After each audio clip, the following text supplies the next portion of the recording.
Olá, pessoal, sejam bem-vindos mais uma vez ao canal da Associação Espírita Teresa d'Ávila, que vem apresentando a série Aspectos Morais na Revista Espírita.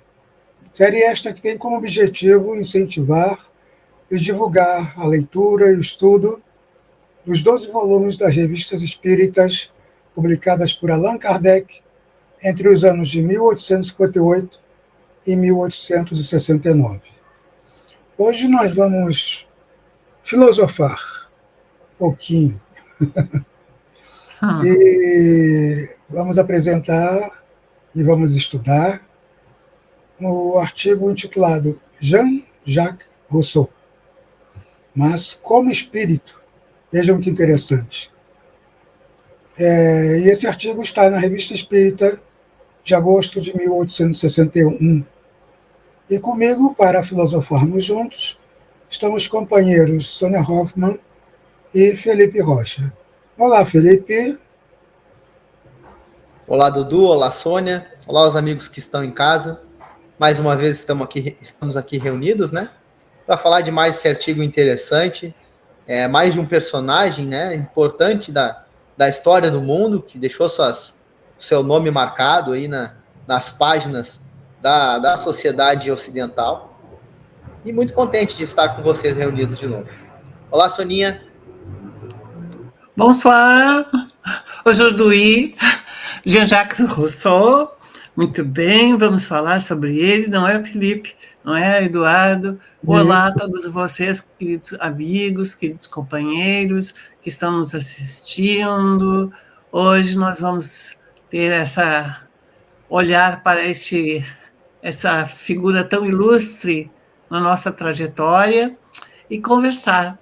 E sempre lembrando a todos vocês que aqueles que não tiverem a possibilidade de manusear fisicamente a Revista Espírita podem ir até o site da Federação Espírita Brasileira e lá fazerem o download gratuito de todas as edições da Revista Espírita. E agora vamos ver se os nossos companheiros aqui conseguem dizer qual é o endereço eletrônico da FEB. febnet.org.br.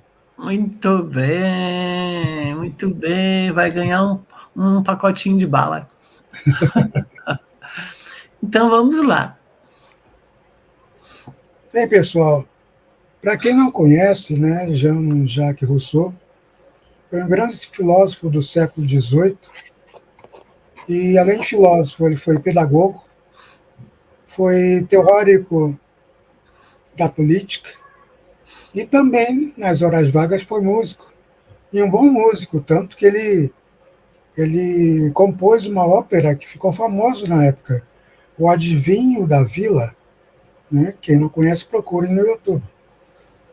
E deixou muitas ideias que modificaram, que influenciaram vários filósofos, vários pensadores que vieram depois dele, né? Pensadores que estudavam, né, essa parte profunda da filosofia e da essência do ser humano, e da origem do ser humano, dos valores morais do ser humano. Quer completar, Felipe? Não, eu acho legal a gente fazer uma ressalva, assim, até para o pessoal que está em casa nos acompanhando, que nós vamos tocar o nome de muitos filósofos aqui, né? Muitos pensadores, muitas pessoas que influenciaram e continuam influenciando as ideias que pairam no mundo de hoje. E independente da nossa posição política, partidária, nossa ideia na concordância ou discordância das ideias do pensador, né? E o pessoal de casa também deve ter as suas próprias conclusões, e assim a gente espera, né? Que concordem, que discordem, que se sintam à vontade para dialogar, para raciocinar sobre o que o pensador pensa, sobre o que o pensador falou, e as linhas filosóficas que ocorreram após ele, né? O que a gente vai trazer hoje aqui é muito o espírito do do Jean-Jacques Rousseau, né? Sim. Depois do desencarne, o que ele pensou, o que ele viu, né? Então, um pensador que teve uma influência muito grande no pensamento moderno, né? Que teve uma influência muito grande nas revoluções que ocorreram dentro da sociedade, dentro do contrato social, né? Como é bem o título do livro do Rousseau. Mas é importante a gente ver a visão dele como espírito, né, Dudu? Então, o Rousseau foi um suíço que nasceu em 1712 e faleceu em 1778. Então, teve todas essas participações dentro da sociedade, como o Dudu bem destacou aí pra gente. Foi um dos grandes influenciadores do iluminismo, né, que depois teve talvez o seu auge ali na Revolução Francesa. Mas a gente vai estar discutindo hoje, né, como bem diz o nosso título, os aspectos morais da mensagem do Rousseau, desse grande pensador, após o desencarne, transmitida para o Kardec e posta na Revista Espírita de agosto de 1861. E é interessante que, já partindo, então, para a própria mensagem, ele se apresenta, a médium nem estava pensando nele, e nem estava pensando em nada próximo a alguma questão filosófica, nem sei no que ela estava pensando, mas como ele mesmo diz, que ela não estava preocupada em ter uma espécie de manifestação como a que ele vinha apresentando, mas ele veio e se apresentou. Nós até brincamos, quer dizer, o Jean-Jacques Rousseau, ele chegou chegando, ele não foi convidado, mas ele veio e se apresentou, porque não foi evocado, não é? Mas ele veio e espontaneamente apresentou a sua mensagem, o que é muito importante, o que é muito significativo, assim como tu vinhas falando, não é, Felipe? Bem, os valores, os sentimentos que ele tinha enquanto encarnado foram alguns se reforçaram, outros foram aos poucos se modificando, isso que é importante. Então, nós não estamos aqui para dizer se este ponto ou aquele ponto é o melhor ou é o mais favorável, mas é a modificação que o espírito, dentro do processo evolutivo, pode apresentar sempre numa ascendência. Isso é muito gratificante para todos nós, sabermos que nós vamos nos modificando e que cada vez mais a nossa inteligência vai se ampliando, os nossos conhecimentos e a capacidade de discernimento também vai se ampliando. E como o artigo ele é, né, de um tamanho assim que dá para comentarmos no seu todo, nós vamos comentando em partes para vocês, né, e só para contextualizar a parte, né, moral religiosa de Rousseau, ele teve uma criação protestante, né, a família era calvinista, mas depois dos 15 anos ele foi criado por um padre católico. Então, só para vocês saberem as influências que ele já recebeu desde a infância até a sua adolescência. Então, vamos à primeira parte desse artigo, né, pediu ao nosso amigo Felipe para ler, e aí nós vamos debatendo, vamos estudando partes desse artigo. Calvinista que leu os livros publicados iniciados pelo Gutenberg lá, é isso, Dudu? Na imprensa? Pois. Quem não assistiu, assista o vídeo, né? Que nós falamos sobre a criação da imprensa e a importância da imprensa, né? Da máquina de prensa, de fazer livros, a influência que ela teve nesses pensadores, né? Então nós vamos ler esse pedacinho. Fica a dica aí, se quem não assistiu, assista. Um vídeo muito legal, tá na nossa página. Então a primeira parte do artigo é assim, da mensagem, melhor dizendo. Penso que o Espiritismo é um estudo puramente filosófico das causas secretas dos movimentos interiores da alma, pouco ou nada definidos até agora. Ou seja, a extrema importância que que ele dá na questão das pessoas, de cada um, de cada ser, e de uma sociedade, enfim, ela observar e olhar e valorizar sentimentos, pensamentos, os valores, as atitudes, né? Aquilo que move intimamente o ser. Como é importante essa viagem que nós podemos fazer para dentro de nós mesmos, não é? E até colocado que a maior viagem que existe, eu não vou me lembrar agora o nome de quem escreveu, mas foi escrito assim, que a maior viagem que existe, a viagem mais longa que existe, é a viagem para dentro de nós. E essa viagem é pouquíssimo feita. Atualmente ainda, poucas pessoas fazem essa viagem para dentro de si e olham lá dentro de si como é que a casa está ajeitada, não é? E essa viagem, ela é intelectual, né, Sônia? Ela é mental, ela é de ação também, é na prática, da observação do nosso dia a dia, né?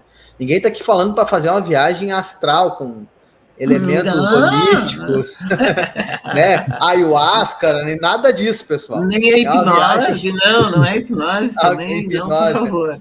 É uma viagem intelectual, uma viagem de observação, né?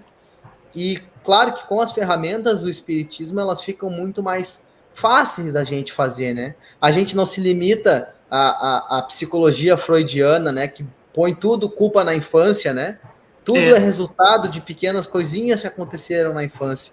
A gente expande o nosso horizonte, né? A vida anterior, a coisas que nós não sabemos, mas que podemos deduzir pela nossa reação. Então, isso é muito interessante mesmo, essa ferramenta da reencarnação, né? E a conexão que existe lá com o Evangelho, nós temos que reconhece-se o verdadeiro espírita, e aqui nós podemos dizer o verdadeiro cristão, pela sua transformação moral, mas para que nós possamos ter essa transformação moral, nós precisamos olhar para dentro de nós, não é? Ver como é que está a nossa moralidade e o que é a moralidade, não é? Moralidade envolve todo esse conjunto de afetos, desafetos, de crenças, de descrenças que nós possamos ter e que possamos estar ainda conectados a isso. E essas transformações morais, o quanto são importantes para o nosso processo evolutivo. Bom, vamos para a segunda parte, então, Dudu? Isso. Essa parte aqui eu queria fazer uma ressalva, que para mim foi uma das partes que eu tinha destacado até anteriormente, porque mostra justamente o que a Sônia vinha falando, né? A mudança de perspectiva do espírito. Então, lá quando a gente olha o contrato social do Rousseau, ele acredita, né, por crer em Deus, enfim, que todo homem nasce bom, é criado bom, né? E o estado das coisas, não só o estado, né, mas o estado das coisas, o meio, é que acaba corrompendo o homem. Né? E ele era avesso, inclusive, ao pecado original, não é? Ele era avesso a esse pecado original. Não havia o pecado original. Ele, na essência, todos nós somos bons, não é? Que não está muito errado, né, Sônia? Mas falta um artifício de percepção que a gente vê aqui, o espírito, depois de desencarnado, percebendo tudo isso, né? Então, nós vamos para a segunda. Explica mais ainda do que descobre horizontes novos. A reencarnação e as provas sofridas antes de atingir o fim supremo não são revelações, mas uma confirmação importante.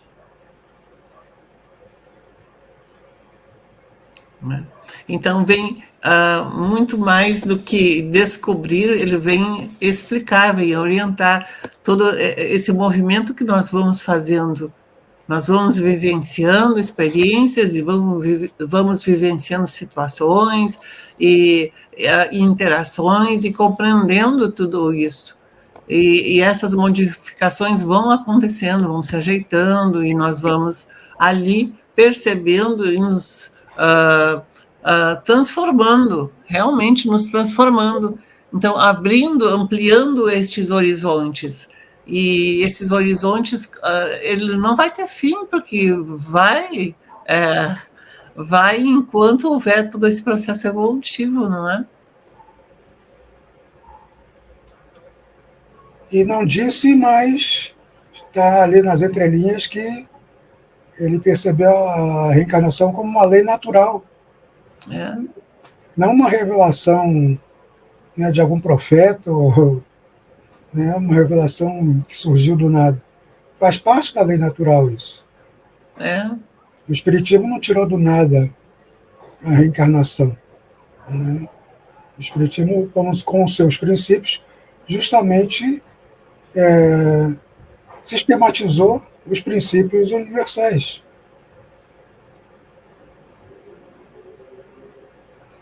E isso é extremamente importante que a gente possa pensar. Então, olha só, vamos vendo que nós já temos 2 pontos bem assim significativos até agora. O quanto é necessário nós olharmos para dentro de nós, não é? No pensamento, no sentimento dele, e também nessa valorização da própria reencarnação, dessa oportunidade que nós temos para nos autoconhecermos e conhecermos o outro, o próximo, e conhecermos, assim, outros significados da própria existência. É interessante perceber que, né, Rousseau desencarnou no século XVIII. Né? Ou seja, ele teve os conhecimentos do Espiritismo na erraticidade. Sim. Né? Por isso que já vem trazendo reflexões importantes já nessas 2 primeiras partes. Não é isso, Felipe? É isso mesmo. É bem isso que a gente tem que entender também, né? Tudo nasce no plano espiritual, né? Para depois vir para o plano material. Então, antes do Espiritismo criar suas raízes na Terra, ele já vinha sendo estudado, trabalhado, desenvolvido no plano espiritual, né, Dudu? Então, a gente consegue perceber isso também, né? A gente perceber essa nuance, né? Das comunicações logo no início do Espiritismo, né? E o quanto elas já traziam de conhecimento que o Espiritismo ia vir a conhecer depois, ia fixar suas bases, ia ser seus pilares, né? Porque ele já estava lá, a ideia já existia, né? Kardec estava codificando ela, né? Não à toa é o codificador, mas a ideia já existia. Mostra que a gente aprende também na erraticidade, né? Não ficamos sentados numa nuvem para lá, para cá, passeando. Balançando as perninhas para lá, para cá. Esperando a próxima reencarnação, né? Se estuda do outro lado também. Sem dúvida, né? Então vamos para a terceira parte. Estou comovido pelas verdades que esse meio põe à luz. Digo meio com intenção, porque, a meu ver, o Espiritismo é uma alavanca que afasta as barreiras da cegueira.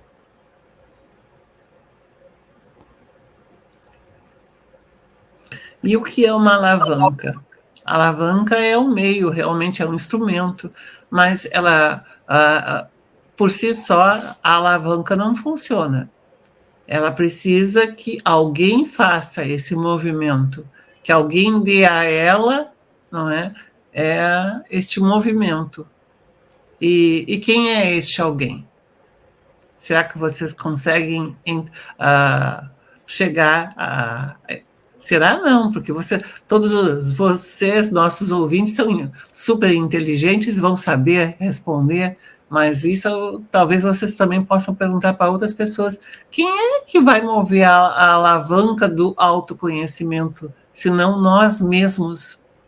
Não é? Essa alavanca. Então, o Espiritismo nos traz essa alavanca de poder fazer esse entendimento, de olhar para isso tudo. Remover as barreiras da ignorância, do medo, né, do preconceito, da discriminação. Não é para com a alavanca na cabeça de uma pessoa cega, não, viu? Não é para aplicar o evangelho que nem o assistente do Chico, né? Que aplica o evangelho com força, daí ele dava com o evangelho na cabeça do Chico. E dele evangelho, né? E dele evangelho. Não é nesse sentido, né? Então, senão eu vou sair correndo, vou me esconder embaixo da cama para não levar uma alavancada da cabeça. E é interessante essa posição de um filósofo, né? Porque esses filósofos, principalmente a partir de 1500, né, eles refletiam muito sobre muitas coisas sociais. Né? A sociedade estava sofrendo várias modificações e eles tinham muitas dúvidas.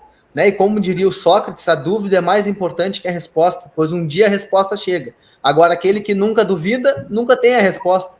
E aí esse espírito cheio de perguntas, né, cheio de questões e formulou teorias durante a encarnação, desencarna, tem essa nova perspectiva, essa nova ótica e fala, puxa, isso aqui é a alavanca que afasta as barreiras da cegueira. Tantas coisas que eu não enxergava, né, vou me permitir traduzir, interpretar o que ele está dizendo, mas tantas coisas que eu não enxergava, que eu fui por um caminho diferente, que se eu tivesse essa alavanca, né, essa ferramenta, eu não teria me perdido, ou não teria enxergado com os olhos ofuscados, né? Sim. Então essa colocação vinda de um filósofo, de um pensador, é muito legal. É muito legal a gente ter essa percepção, né? Tu fizesse eu me lembrar do... Tu fizesse eu me lembrar do Mário Quintana agora, quando ele coloca, Mário Quintana, um poeta gaúcho, que ele coloca assim que a curiosidade, a dúvida é a mola do progresso, não é? Porque é ela que estimula o progresso. Então, é importante, e vem por essa linha, não é? Essa linha de pensamento, de que nós precisamos, muitas vezes, ter curiosidade, pensar, olhar, buscar, não é? Analisar, fazer todo esse trabalho de análise. Allan Kardec, ele não permaneceu somente envolvido com as questões, com mensagens. Não, ele fazia leituras em várias fontes, ele bebia de várias fontes. Ele ficava observando e olhando e trabalhando. Então, é importante que nós possamos fazer essa análise, de não ficar... Não, então, tem algumas pessoas que pensam que, então, bom, entra-se para o movimento espírita, vamos ler somente livros espíritas. Não, é importante ler livros espíritas, claro, vários livros e de vários espíritos e de vários autores, a literatura é vasta, mas também é importante que nós possamos ler outros, não é?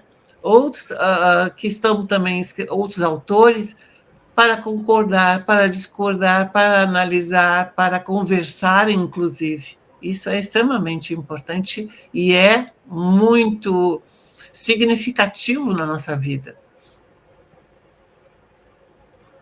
Vamos à quarta parte? Vamos lá. A preocupação das questões morais está inteiramente por criar. Discute-se a política, que move os interesses gerais. Discutem-se os interesses privados. Apaixona-se pelo ataque ou pela defesa das personalidades. O sistema tem partidários e detratores. Mas as verdades morais, as que são o pão da alma, o pão da vida, ficam no pó, acumulado pelos séculos. Interessante a linguagem dele aí, né? O pão da vida. Ou seja, é aquilo que nos nutre realmente, não é? Uhum. E bem do que está rolando ali na época, né? Bem o que está se pensando, o que está acontecendo. A antroposfera social daquele tempo, né? Então está se discutindo tudo se discute, né? Milhões e milhões de teorias, mas e a parte moral? E o pão da vida, onde começa, né? O ponto fixo que a alavanca necessita para erguer alguma coisa, né? Isso tá se perdendo, então achei legal essa reflexão dele também, né? E isso também eu acho que nós podemos, de alguma maneira, também trazer para dentro do movimento espírita, não é, o Felipe? Que muitas vezes nós percebemos que é pensado muito na questão do passe, na questão da palestra, de falar muitas vezes de questões lá na evolução dos mundos e tudo, mas nós, em algum momento, nós temos que parar e dar uma grande ênfase, e Joana de Ângeles e quantos autores vêm trabalhando nessa questão também, e nós somos alertados o tempo todo de que nós precisamos olhar para dentro de nós, pensar nos nossos sentimentos, nas relações de empatia, de antipatia, do porquê. Por que isso está acontecendo? Né? Afinal de contas, nós estamos reencarnando por uma situação antipática, mas por qual motivo? Qual a raiz? É o egoísmo? É o orgulho? É a inveja? É o quê? O que é que está acontecendo? Então, essas questões desses valores internos de sentimentos e de questões que envolvem a alma como psique, é extremamente importante ser abordado lá dentro da casa espírita, no sentido de valorização do ser humano pelo próprio ser humano, não valorização do ser humano apenas numa teoria, ainda mais no momento que nós estamos falando tanto em inclusão, olhar para o outro e desculpe, mas a gripezinha está meio seriazinha. Mas, assim, olhar para o outro e ver que o outro nos espelha e que nós nos constituímos e nos construímos no outro e pelo outro, e muitas vezes para o outro, para nós mesmos, para o outro e para a vida como um todo, não é? E ele complementa, né, essa parte, falando assim, todos os aperfeiçoamentos são úteis aos olhos da multidão, salvo os da alma. Então, os da alma não importam. Né? Os da alma, não, nesse meio social que está se estudando, não é levado em questão. Vamos falar em política, vamos falar em futebol, vamos falar nisso, naquilo, né? Falar das questões morais para quê? Não mexe nisso, que isso é abelheiro. Né? Aliás, os nossos tempos não ficam muito longe, não, né, das demandas, né, existenciais do século, tanto do século XVIII como do XIX, porque no mundo de hoje, onde as principais doenças são doenças da alma, né, depressão, ansiedade, angústia, os interesses são muito mais materiais do que anímicos, do que espirituais. Né?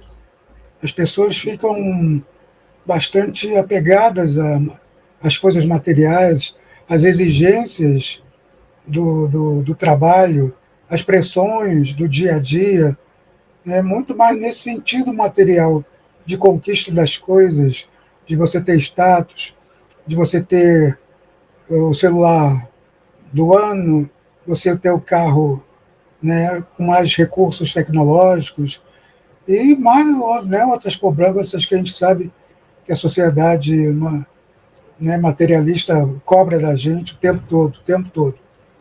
Mas tem uma questão assim, não é de que, bom, o homem inventou a roda, mas nós temos de entender que Deus inventou o freio. Né? E muitas vezes é justamente essa questão. Muitas vezes surge aquele processo ali, processos que fazem com que a pessoa comece a pensar, não, para, por quê? Não é? Para, porque a vida não é somente isso. Ou para os seus familiares olharem de alguma maneira, dizer assim, puxa vida, eu não vou poder ajudar o meu familiar que está passando por um processo assim de depressão, ou de ansiedade, ou de pânico, com um carro, com um celular, último tipo, de última geração, com um videogame. Aqui nós não estamos dizendo que ninguém deva ter, pelo contrário, que tenham e que saibam aproveitar, e aproveitar de bem, não é? Mas esse não é aquilo que realmente, isto não é aquilo que realmente é o mais importante, não é? Porque muitas vezes o que vai ajudar aquela pessoa, aquele familiar, aquele companheiro, a própria pessoa, é o contato social, não é? É a atitude, não é? É a troca afetiva.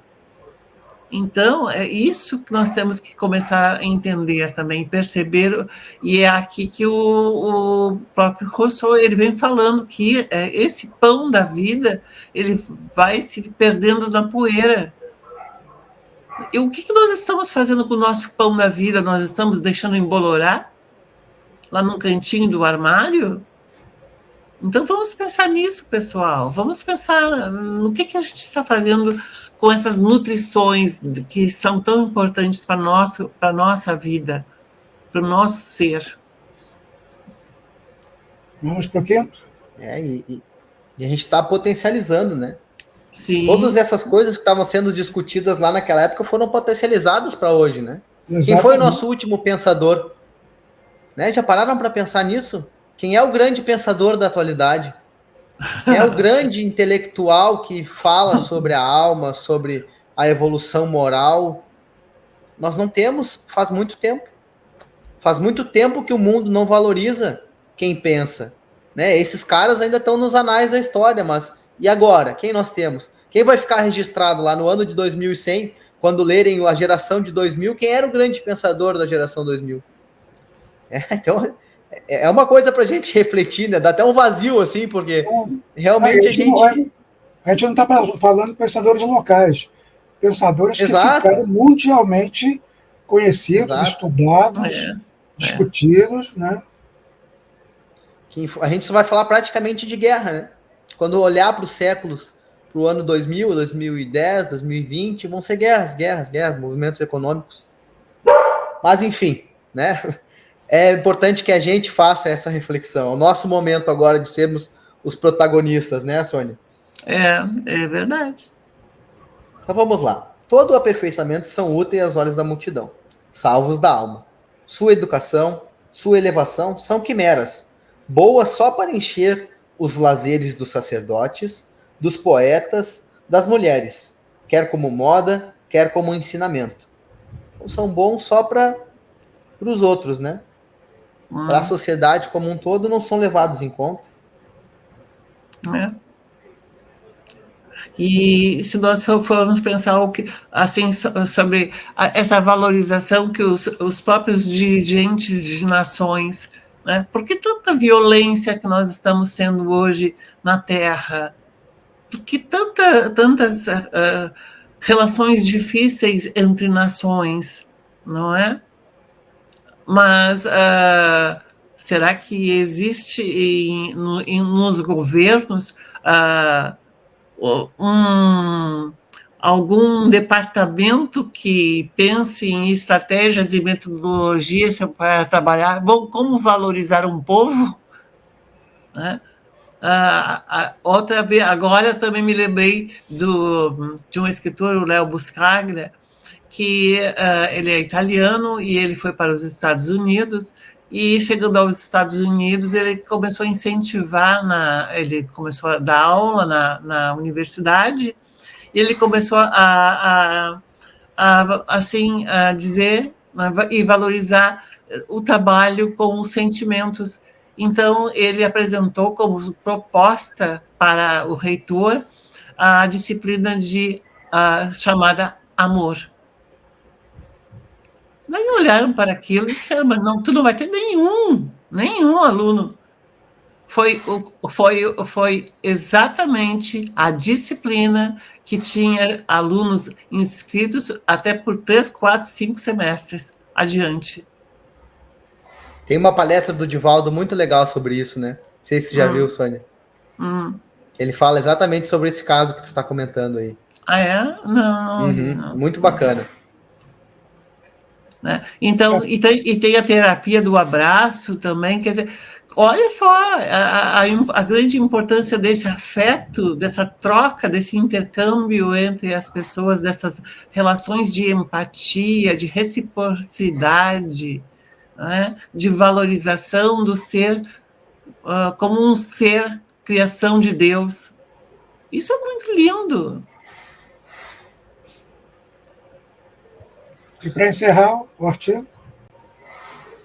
Se o espiritismo ressuscitar o espiritualismo, devolverá à sociedade o impulso que dá a uns a dignidade interior, a outros resignação, a todos a necessidade de elevar-se para o Ser Supremo, esquecido e desconhecido por suas ingratas criaturas.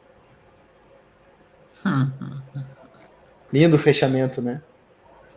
Pois então. E é a nossa tarefa, né? E coloca Tarefa que nossa. na época do positivismo, o espiritualismo estava bem esquecido. Né? O espiritismo é que tinha que resgatar, segundo Rousseau, esse espiritualismo, essa religação com Deus, com as coisas sagradas e com a essência divina do ser humano. Né? Com isso que está inscrito em cada um de nós, que são as leis morais, as leis de Deus, não é?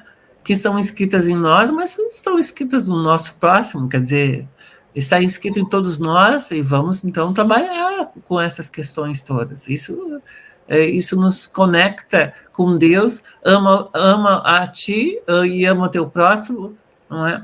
Ama a Deus sobre todas as coisas e ao teu próximo como a ti mesmo. E vamos aproveitar, né, Sônia? Vamos aproveitar que a gente está podendo conhecer isso encarnado, né? É a grande dádiva que nós temos, né? Conhecer essas verdades transcendentes da alma durante a encarnação. Isso tem que ter força de modificação no nosso ser. Tem que modificar o nosso interior, senão não vai valer nada. A gente vai desencarnar e vai olhar e vai só olhar para trás e falar, puxa, quanto tempo eu perdi, né? Porque nós temos que internalizar esses conhecimentos.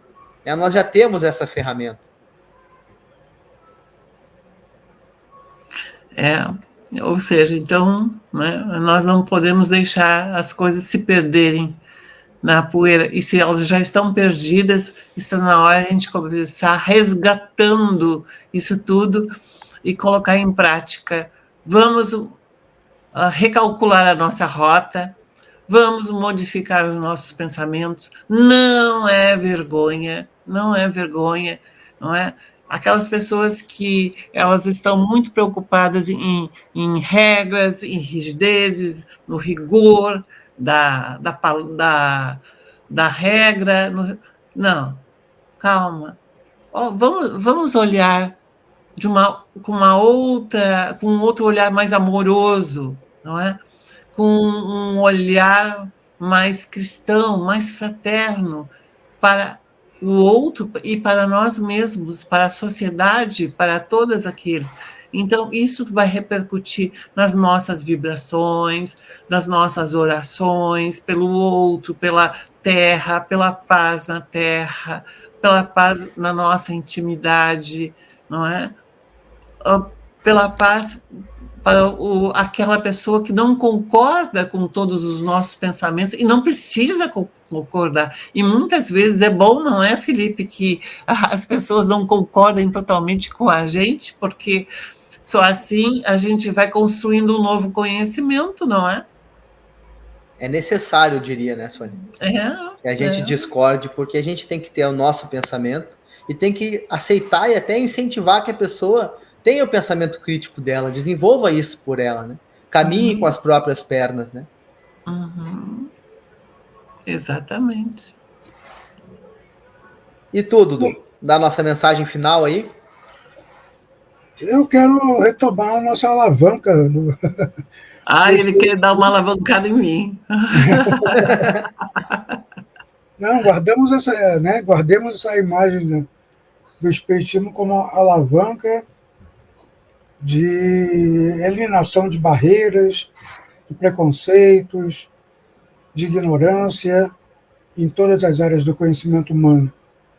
Né? Lembrando sempre que as barreiras é tudo aquilo que impede o progresso de alguém. E que essas barreiras, agora eu estou falando da minha perspectiva da inclusão, não é? Que barreiras, elas podem ser visíveis e as não visíveis. As barreiras visíveis, um muro, uma parede, não é? um pilar, isso é mais fácil de tu lidares. Agora, lidar com barreiras invisíveis, com preconceito, com capacitismo, com a desvalorização, né? Isto já é mais complicado. E muitas vezes pessoas não colocam, elas fazem de uma forma camuflada, e nós temos a humanidade como um todo, não é eu, não é o Felipe, não é o Eduardo, nós não estamos nos tirando dessa situação, não é? Nós ainda estamos em um processo, todos nós estamos passando por um processo evolutivo de provas, de expiação aqui na Terra. Então, nós ainda estamos passando por esses estágios em que muitas barreiras invisíveis ainda estão colocadas dentro de nós. E é uma tarefa, essa alavanca é justamente para nós rompermos com essas barreiras, tanto visíveis, mas muito mais com as invisíveis. E é isso aí, pessoal. Vamos compartilhar o nosso vídeo, vamos se inscrever no canal, né, dar o seu joinha, seu ok, para receber as notificações dos nossos vídeos. E um abraço a todos e até a próxima jornada filosófica. Au revoir, monsieur. Voltaire iremos, né, Dudu? Voltaire iremos. Voltaire fica a dica aí. Isso. Voltaire iremos. Fica a dica aí do nosso próximo encontro. Um grande abraço a todos e até mais. Tchau, pessoal.